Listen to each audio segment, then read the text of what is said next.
Hey everybody, Peter Diamandis here with one of our Ocean Discovery XPRIZE teams, the Argonauts, here with Gunnar Brink, the head of the team here. A pleasure. So first of all, how big is your team? Well, currently we have 14 people here. Is the whole team size? It has been changing over the time. There were some students involved, some volunteers, some freelancers, so I think the biggest time we were around 23. Then there were times when only 5 or 6 people were working at the same time, but 14 is about the average over the whole time. And where are you guys based? We are based in Karlsruhe, Germany. And when did you first hear about this competition? And what's the story about you saying, wow, let's do this? Well, I heard about it in the beginning of 2016. And then I think it was possible to register. And at that time everybody thought I was crazy to register and to invest some of my project money into the fee. But then fortunately I convinced the Fraunhofer headquarters, the Fraunhofer board, end of 2016 to invest, and from February on we had a budget, February 7, 2017. Amazing. And so here you are, what is this, how many months later, a couple of years, 1.5 years later, you're here with hardware. And if you could, tell me what the Arggonauts-Team, what is your hardware, what are you doing? What's your approach to mapping? When I think about mapping 250 square kilometers in 24 hours at 4,000 meters depth, that seems really hard. It is. Are all of you oceanographers? What's your background? Well, we are a completely mixed team. And from the background, for example, Edward's background is geology, but he's a lot of experience in building boats. Ralph is a computer scientist. My original background is physics and biophysics. So Johannes, I think, who's somewhere here, he's the one with most experience in deep sea technology. So it's a mixed team with different competences. Amazing. So show me the vehicle here. What do you call it? We call this one Great Diver. I'm sorry, what's that? Great Diver. Great Diver. You know, Great Diver is an insect, a beetle, with yellow wings. Okay. And so, since the sonar is yellow, and we try to make it small, we found it's a good name, Great Diver. So and what the is other vehicle are water striders. Water striders. Okay. What is the overall concept behind your approach? Well, we have a mixed fleet with 5 surface vehicles and 5 underwater vehicles. The surface vehicles tug the underwater vehicles to the test site, release them there, and accompany them during the mission, transport the GPS into the depth while the mission is ongoing. Then they recover the underwater vehicles and tug them back to shore. Okay, so the 5 vehicles on the top are providing transportation. They're basically tugging them out. Transportation and localizing. And localizing, and they're providing communication or power? Some communication too. Okay. We have USB-L modems, they are symmetric. We have the same modems in the underwater vehicles and in the surface vehicles. And they provide the location, but we also send over the same USB-L modems some information. Not much, 4 kilobits per second. 4 kilobits per second between the top and the bottom vehicle? Yes. Because of the physics of salt water, it's a low data rate. Yes. Yeah. And so they're not tethered. Not tethered. It's all what frequencies are you communicating down? I think it's around, it's chirps, so it's, I think, between 8 and 40, something in this area. So it's still very low bandwidth. Very low bandwidth, but they could go up to 10 kilometers distance. And is the data being collected on the vehicles down below, and then so your communication between the 5 vehicles on the surface and the 5 vehicles on the below are more about geolocation than anything else. It's not transmitting imaging data. No, not at all. Voltage, temperature, just and health and status and location data. Yeah. So this is one of the underwater vehicles. Yes. This is our photograph vehicle. We have built 4 identical ones, and the 5th one is a little bit modified. It has 4 cameras and has this pressure neutral flash. You know. So those are those are for flash imaging. And how far does that flash imaging go down? Well, we go for the imaging 7-8 meters above ground only. For the sonar we go 85, 90 meters, maybe 100 meters above ground. Right, and so you built all of this? Well, of course, some parts we bought. Right, but how much does something like this cost? Altogether, as it is here, 200,000 plus work. But it's reusable, it's not throwaway, and it becomes something that you can provide as a service. And in the next generation, we would, I think, even be able to cut another 50,000. So. But it's a beautiful looking machine, and this is designed from scratch, basically. Completely, or almost completely from scratch. Some By components a group of a dozen people. Yes. In a year and a half. Yes. That's amazing. That is. How much money have you raised for this project so far? Altogether 3.3 million euros. 3.3. Yeah. Very, I mean, it really is to be congratulated for extraordinary work and passion. Yeah. So the way, your strategy for attacking this is by having a swarm. That was the original plan, but when we saw the size of and the structure of the competition area, that is relatively narrow carpet but long, we changed plans, and now we probably will attack it from 4 different sides. By the way, one of the vehicles we had to sacrifice because some of the components were not working, and so we decided to sacrifice one of them in order to build 4 working ones. Interesting. As you need to. So you've got from 5 to 4 in this regard. So your original idea was how many vehicles in a swarm? Well, I mean, from the size of the container, we would be able to fit in 10 of the vehicles, and then the whole task would be quite easy. But I wasn't able to raise that money, so that's why the restriction is, in our case, not the size and the weight. It's really, at the moment, the budget.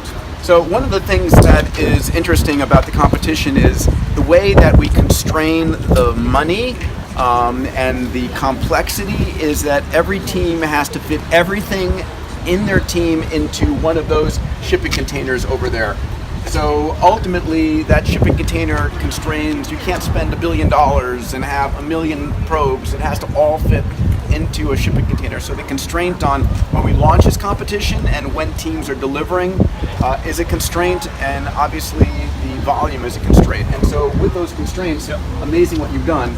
So you're down to 4 of these, and when they go out, do they have a search pattern that they're operating? Yeah, at the moment doing the line plan. So you're how many different attempts do you get to go out and map? In our case, I think first of the competition is 1 attempt, and we decided to use primary cells as the main battery source, so we have 1 shot. 1 shot. And then the batteries are over. Wow. But of course, even if you don't win this competition, you're going to co-commercialize the technology you've created. That's right? the main goal. I mean, because that really, ultimately, for us, that's the goal. Yes, it is. for us too. We hopefully you do a damn good job and you change the world. But sometimes you can be lucky and win, and sometimes the most important thing is that you're good and you continue and change the world. That's really the goal. What is it? Something else that's exciting here that I can't see that you should tell me about? Well, we partly use pressure neutral technology, and we plan to do that more in the future. So for example, here we have Wi-Fi antenna, electronics and so on in these rubber bolts, and we had to insert another battery inside because we made a mistake in calculating the battery in the beginning, and then the size of the pressure vessel was limited. So we developed with a partner, a new partner that we found through the competition, pressure neutral battery, and probably this will be able to start will be the real first product that we start to ship. So you have a discovery, an invention coming out of it, forced by constraints of the competition, a pressure neutral battery. It's awesome. Yes. Some of the technology we were not able to implement because of the time. We're still using the oil-filled motor that we developed before and had on shelf. In the meantime, we have developed a motor that is completely filled with salt water. Interesting. Not filled with oil at all, no gearbox. Wow. Much higher efficiency. But So then we had problems to buy the connectors in time. So we decided we stay with the old ones, the bad ones. But you have this beautiful innovation coming right from behind. But we have a lot of things in the pipeline that we would be that we want to commercialize. Are you 3D printing components as well? Pardon? Are you 3D printing components here? We started with propellers. At the beginning we used a lot of 3D, but during the competition most of them we went from additive manufacturing to how to say in English? Subtractive manufacturing. Most of the parts are milled. This is here polypropylene. That might be also interesting. There's much more polymer than you find in the most current vehicles. We really believe that Because, for example, polypropylene, if it's pure one, it has a specific weight of 0.9. So it floats by itself already. Sure. It has its own buoyancy. And I think this will also be something we will expand more. Remove titanium and stainless steel. Yep. And change it. And lightweight technology is something completely different in airplanes or cars on the one hand, or in the deep sea on the other hand. Amazing. So today is it's Sunday, November the 18th. In the United States, it's Thanksgiving next week. You're here, and when do you think you're getting the water? When's your window that you're looking at? We are looking for the weather. We have to wait probably until the 22nd. It's another 4 days, and then how long is your window of operation? We have 24 hours to do the whole testing. Then So will you launch from here someplace? we will launch from here. The first vehicle will leave shore 17 hours prior to the test. Right. All of the 4 vehicles will then wait before the test area. If all of them are lined, Yeah. then we will start at the same time with all 4 of them. And will the vehicles that are going out will they be doing the transit underwater to the test site? Well, they will be tucked behind. But they'll be underwater, or will they be in the top? Most of the time 2 or 3 meters under the water, because that's turned out to be the most safe way to tuck them. Okay, and then they'll get out there, and then are they on fully automatic at that point? Are they fully autonomous, or are you controlling them from the shore? Well, we have possibilities with the satellite, but that's only for safety reasons or as a backup. Usually they should do all the thing autonomously. Wow, amazing. But you might want to hear also the story about the surface vehicles. Please, because tell me. The surface vehicles, we looked for something that is really small, Yeah. and on the other hand it should be stable enough also in high seas. So what we found was that in the Soviet Union, Okay. sailing was not regarded very high. It was seen as a rich people's sport. So the enthusiasts started to build sailing boats that they could store in their small apartments, that they could take with them in their trains. For 30, 40 years, the community met in Moscow every year and discussed what kind of vehicles would be the best for that purpose. And one person from this community joined our team and brought the technology with them. So we have now these vehicles that are registered for Lloyd's for category C. Is that the vehicle over there? These are the Wow, let's vehicles. let's go take a look. Yeah. So this is technology that was developed by one of your team members out of the Soviet Union. Yes, and that's amazing. So this is you're using this as a fully autonomous surface operation ship. It's amazing. This is exactly the same mode which we just put on the center board. Yeah. And usually the method that most people use is USBL, which in the normal way is that the underwater vehicle sends a signal and the surface vehicle detects the angle.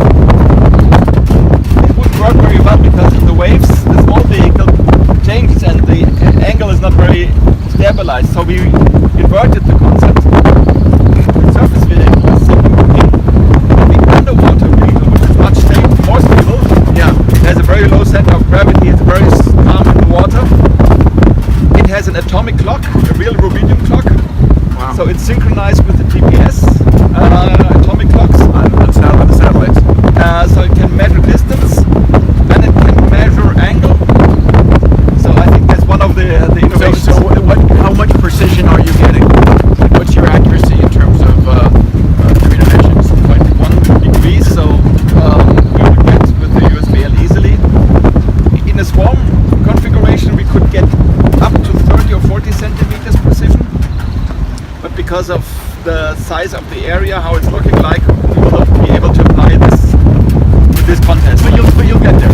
But yes, and let's say in the real world where we're not restricted only to the shore, but where the vehicles can really go together in the swarm for a longer distance, then we could achieve 30 or 40 centimeters precision in 4,000 meters depth. Amazing, amazing.